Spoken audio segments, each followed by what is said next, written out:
Sign off on a block requires the right documents in place. Cadmatic Hull and Wave make that a controlled process from start to finish. Here we have an open task in Wave. Assembly sketches are required for block 7, 8, 9 before it can move forward for sign-off. The assembly sketch for block 7, 8, 9 already exists in Hull. We publish it first, making it current and ready to reference.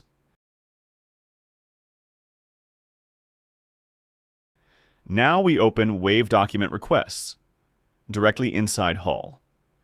The open task for block 7, 8, 9 is here, waiting for its document. The tooltip shows exactly what the task requires before we commit. Document type, block reference. Task details, all visible up front.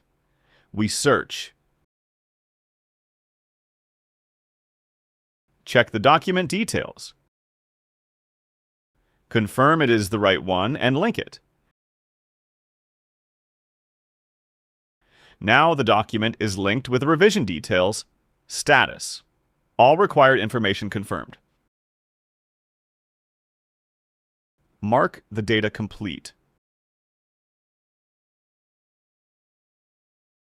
Back in Wave, the task has moved to Review. Open the document Preview, and it shows the exact assembly sketch as published from Hull. Validated, traceable, and ready for release. Cadmatic Hull and Wave keep your deliverables in one controlled process, from task creation to validated sign-off.